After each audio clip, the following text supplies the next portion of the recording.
नमस्कार.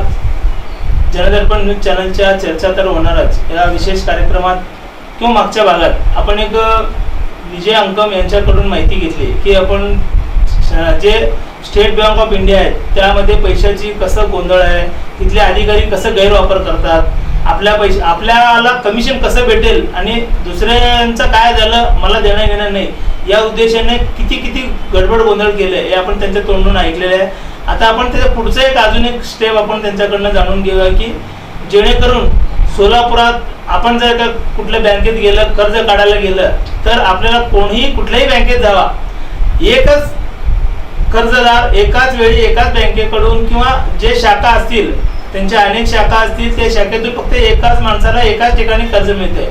पण असे प्रकरण घडलं आहे की ते आता मी जर सपोज एका 10 ठिकाणी जर अर्ज केलं आणि 10 ठिकाणावरनं मला जर कर्ज मिळणार नाही, पण एका ठिकाणी तर हे नक्की मिळतंय, पण मला जर 10 ठिकाणावरनं कर्ज एकाच माणसाला एकाच जागेसाठी एकाच वेळा एकाच कामासाठी जर मिळालं तर गडबड गोंधळ किती आहे हे याच्यावरनं सिद्ध होतं. आपण त्यांच्याकडनं ही माहिती जाणून घेऊया. अंकम सर, पहिल्यांदा नमस्कार. दुसऱ्या भागात आपण आलात. विशेष म्हणजे आपण मागच्या भागामध्ये जे बँकेतले गडबड घोटाळे आहे ते आपण समजून सांगितले. आता अजून एक माहिती तुमच्याकडनं अशी अपेक्षित आहे की स्टेट बँक ऑफ इंडियातले जर एखादा ग्राहक कर्ज काढण्यासाठी गेलं तर त्याला कुठून आणि कसं मिळू शकतं कर्ज हे तुम्ही थोडं थोडक्यात सांगू.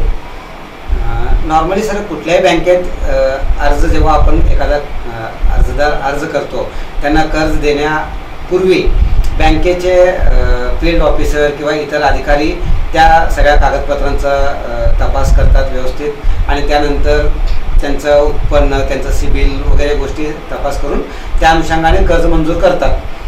असे कर्ज प्रकरण देताना स्टेट बँकेच्या एकापेक्षा जास्त शाखांनी एका व्यक्तीला एकच जागेवर प्रॉपर्टीवर अनेक वेळा कर्ज दिल्याचा आपल्याकडे माहिती आहे.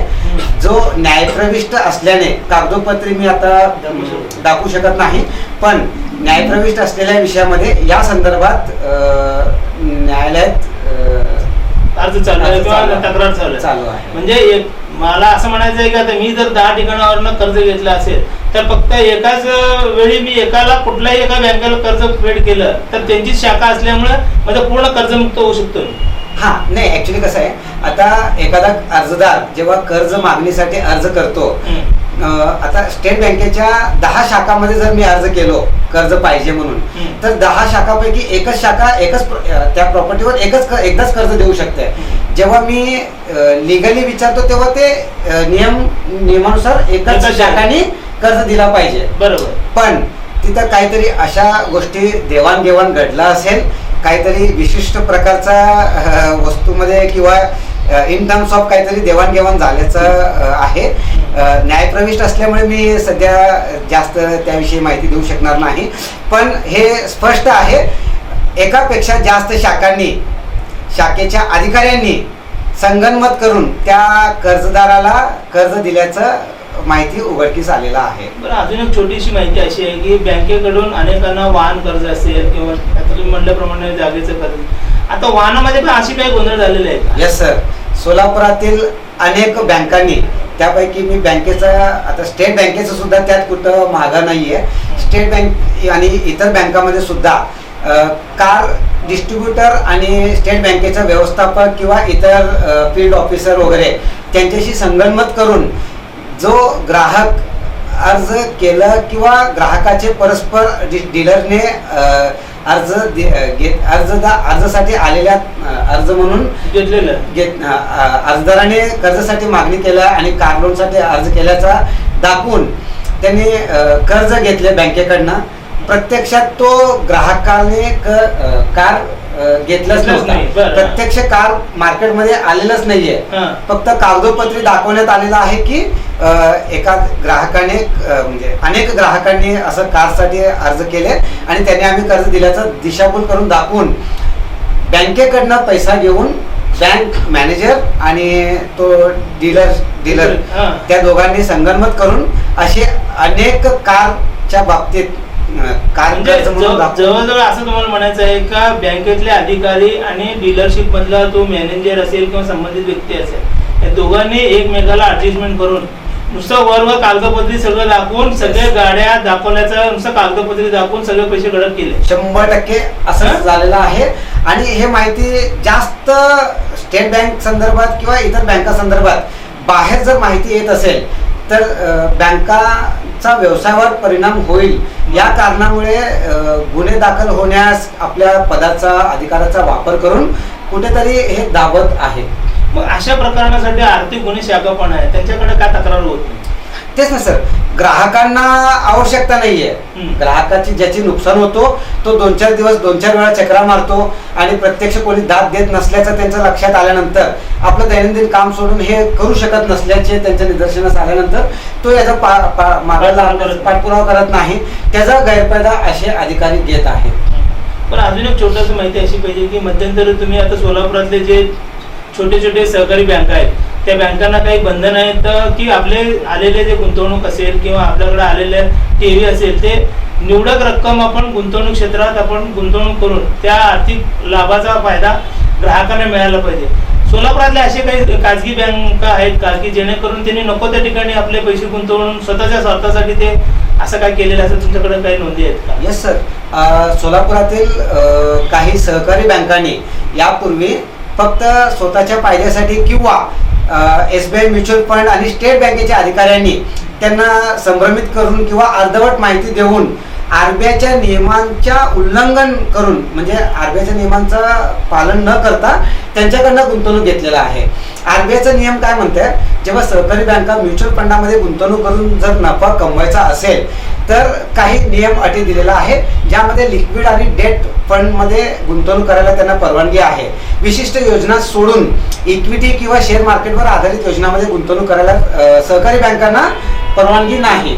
तरी SBI म्युच्युअल फंड आणि स्टेट बँकेतले अधिकारी फक्त स्वतःला कमिशन मिळवण्यासाठी किंवा त्यांचं वैयक्तिक टार्गेट पूर्ण करण्यासाठी सहकारी बँकांना अंधारात ठेवून किंवा त्यांना माहिती देऊन सुद्धा त्यांच्याकडनं चुकीच्या योजनांमध्ये गुंतवणूक घेतल्याचा आपल्याकडे कागदोपत्री पुरावे आहेत. आणि या व्यतिरिक्त व्यापारी बँक आणि स्टेट बँकेचे एका शाखेने अनेक बनावट कागदपत्र सुद्धा इतर ठिकाणी वापर केल्याचं आपल्याकडे पुरावे आहेत. बरं, आता तुमचं म्हणणं अजून एक मला असं बोलता कळालं की बँकेकडनं काही शिक्केचा गैरवापर होत आहे की अनेक ठिकाणी नको असलेले शिक्का आपण दुसऱ्या ठिकाणी वापर करतात. हे काय नेमका प्रकार काय? येस सर, असं म्हणजे RBI आणि स्टेट बँकेचं किंवा कुठल्या बँकेचा असं काहीच तरतूद नाहीये असं स्टेट बँकेने आम्हाला पत्रव्यवहार करताना सांगितलेलं आहे. एका ब्रँच मधील शिक्का दुसऱ्या शाखेमध्ये वापर करता येतो का हे आम्ही का विचारलो. आम्ही स्टेट बँकेच्या एका शाखेमध्ये एक चेक डिपॉझिट केलो होतो 8 लाख रुपयाचा. स्टेट बँकेच्या ज्या शाखेमध्ये आम्ही डिपॉझिट केलो होतो त्या शाखेचा शिक्का न मारता दुसऱ्या स्टेट बँकेचा शाखेचा शिक्का मारून दिलाय. आम्हाला संशय आल्याने आम्ही माहिती विचारलं त्यांनी असं उत्तर दिले, आम्हाला कागदोपत्री उत्तर दिलंय की तो अधिकारी ट्रान्सफर होऊन आल्यानंतर त्यांना शिक्का बनवायला वेळ नव्हता म्हणे. हे कितपत योग्य आहे? म्हणजे एखादं जर प्रकरण जर त्या दिवशी जर घोटाळा झाला असेल किंवा पैशाचा जर गोंधळ झाला असेल होऊ शकतं तर मग 8 लाखाचं सगळं कोल्हापूर झालंय. म्हणजे स्टेट बँकेतले त्यांचं म्हणण्याप्रमाणे स्टेट बँकेचे अधिकारी सोबत शिक्का घेऊन फिरत असतील आता असंच आपण निष्कर्ष काढू शकतो. म्हणजे याच्यावर तुम्ही काय तक्रार केली? नाही, यावर आम्ही अजून अद्याप तरी काही तक्रार केलेला नाहीये. पण आम्ही अनेक असे कागदोपत्री पुरावे सध्या गोळा करत आहे, ज्याचा आम्ही सविस्तर अभ्यास करून कायदेशीर मार्गाने आम्हाला म्हणजे सामान्य गुंतवणूकदारांचा सामान्य नागरिकांचा, कारण सोलापूर शहर हे पूर्व भाग जर बघितलं अनेक कष्टकरी जे 50-100 रुपयासाठी दिवसभर राबवणारे ग्राहक कर्मचारी कामगार वर्ग आहे, तर अशा लोकांचं नुकसान होऊ नये यासाठी आम्ही प्रयत्नशील आहे. त्या अनुषंगाने आम्ही आर्थिक साक्षरता निर्माण करता जे काही मोठमोठ्या कंपन्यांमध्ये विशेष करून स्टेट बँकेच्या नावाने चालणाऱ्या कंपन्यांमध्ये जे फसवणुकीचे प्रकार घडत आहे ते आम्ही दूर करण्यासाठी आम्ही प्रयत्नशील आहे.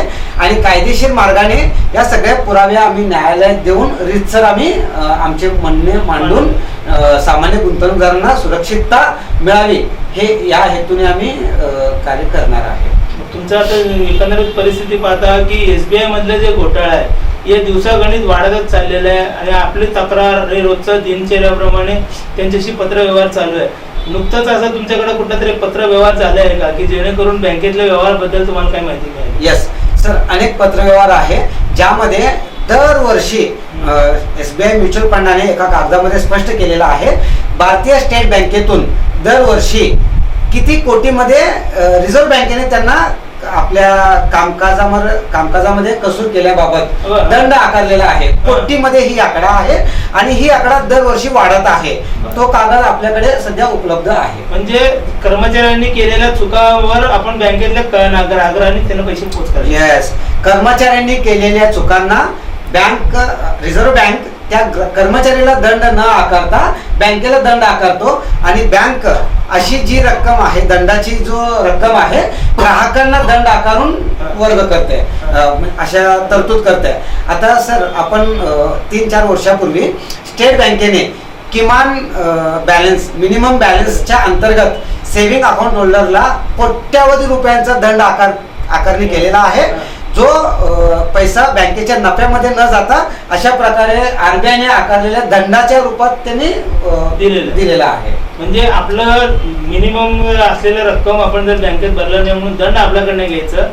जे कर्मचारी चोरी करतात किंवा अन्य जे व्यवसाय करतात त्यांच्यासाठी आपण पैसे त्यांच्याकडे पोहोचतात. थोडक्यात यस, सिंपल असेच आहे. आता याला काय तोडगा काढायचं किंवा याला काय पर्याय आहे का? यासाठी 1 रुपये जरी आपल्या बँकेच्या अकाउंट मधून जर कमी होत असेल, ते प्रत्येक नागरिकाने त्या शाखा व्यवस्थापकासमोर जाऊन तो 1 रुपये 2 रुपये जो काही आपल्या अकाउंटला आपण केलेलं नसताना जर बँकेने परस्पर जर दंड लावला किंवा कुठल्या काही कपात केला असेल तर प्रत्येक नागरिकाने बँक व्यवस्थापकाला विचारावा.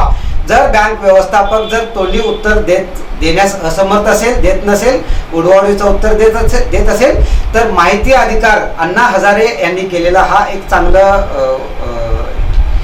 उपक्रम आहे, ज्यामध्ये म्हणजे माहिती अधिकार अंतर्गत त्यांना नाही म्हणता येत नाही, त्यांना माहिती देणं हा भाग आहे, बंधनकारक आहे. त्यामुळे जर एखादा बँकेतील अधिकारी जर आपल्याला व्यवस्थित माहिती देत नसेल तर माहिती अधिकार अंतर्गत आपण माहिती मिळवू शकता. तेव्हा जर माहिती अधिकार अंतर्गत बँक चुकीचा माहिती देऊ शकत नाही, जर त्यांच्याकडनं खरोखरच चुकीचं प्रकारे दंड आकारण्यात आला असेल तर ते परत करतात. त्याचं उदाहरण मी मागच्या वेळेस सांगितलेलं आहे. माझ्या नातेवाईकाला असंच दंड आकारले होते, आम्ही पाठपुरावा केल्यानंतर त्यांनी रिटर्न दिले आणि दिलगिरी व्यक्त करत त्यांनी पत्र दिलेलं आहे. म्हणजे जर कोणी विचारलं तर ते रिटर्न मिळू शकते. आणि आता आजच्या तारखेला 40 कोटीपेक्षा जास्त खातेदार SBI कडे असल्याचा ते गैरफायदा घेत आहेत. म्हणजे 40,000 कोटीमध्ये समजा 5 कोटी खाते जर बंद झालं तरी सुद्धा त्यांना काही फरक पडत नाही. थोडक्यात अशा प्रकारची वागणूक सध्या भारतीय स्टेट बँकेतून मिळत आहे. पण आता आपण जर चर्चा केलं की यामध्ये आता जर सर्वसामान्य नागरिकांना जर चांगल्या ठिकाणी पैसे गुंतवणूक करत असेल आणि जे आपल्या पैशाचं व्हॅल्युएशन पुढच्या टप्प्यात चांगल्या पद्धतीने व्हायचं असेल तर त्यांनी काय करायला पाहिजे? यस सर, त्यासाठी एखादा बँकेतील शाखा अधिकारी असेल किंवा कितीही मोठं उच्च पदावरील व्यक्ती असेल, त्यांनी तोंडी काही सांगत असेल एवढे भरल्यानंतर एवढं मिळतो, अशा गोष्टीवर अजिबात विश्वास न ठेवता डॉक्युमेंटरी कागदोपत्री माहिती विचारा. मागील ती योजना काय आहे, त्या योजनेमधनं काय परतावा मिळालेला आहे, त्यात जोखीम घटक काय आहे, सेबीचं म्हणणं काय आहे, त्या म्युच्युअल फंड कंपनीचं किंवा विमा कंपनीचं काय म्हणजे सविस्तर लीगल डॉक्युमेंट्समध्ये काय उल्लेख आहे, या सगळ्याविषयी माहिती घेऊन मग गुंतवणुकीचा निर्णय घ्या. पण प्रत्येक वेळेस हा आपण काय करतो, स्टेट बँकेत जर गेल्यानंतर स्टेट बँकेला आणि शेतकरी असेल किंवा तो रिटायर्ड व्यक्ती असेल त्यांचा बँकेचा अधिकारीशी सतत संबंध येत असतो आणि बँकेच्या अधिकारीला जर आपण काही उलट बोललो किंवा माहिती विचारलं तर भविष्यात तो आपल्याशी व्यवस्थित वागणूक करणार नाही किंवा माहिती देणार नाही, म्हणून आपण विचारायचं टाळतो. पण असं न करता नागरिकांनी त्यांना सविस्तर माहिती विचारूनच गुंतवणूक केला पाहिजे. का? कारण हा बँकेच्या अधिकारीसाठी ती फक्त गुंतवणूक आहे, पण गुंतवणूकदारासाठी तो आयुष्यभर कष्ट करून कमवलेला पैसा असल्याने आपल्या पैशाचं नियोजन आपण विचार करूनच केला पाहिजे. तर या संदर्भात आम्ही वरुण फायनान्शियल सर्व्हिसेस मार्फत दर आठवड्याला किंवा महिन्यातून कमीत कमी 1-2 वेळा आर्थिक साक्षरता विषयी आम्ही माहिती चर्चासत्र आयोजन करतोय, ज्यामध्ये पुणे, मुंबई, कोल्हापूर, नागपूर, नाशिकचे वरिष्ठ अधिकारी जो तज्ञ व्यक्ती इथे सोलापुरात येऊन आपल्या गुंतवणूकदारांना सविस्तर माहिती देत असतात. आपण या ठिकाणी आलात आणि आर्थिक गुंतवणुकीतील गडबड घोटाळे आपण व्यवस्थित समजून सांगितलात.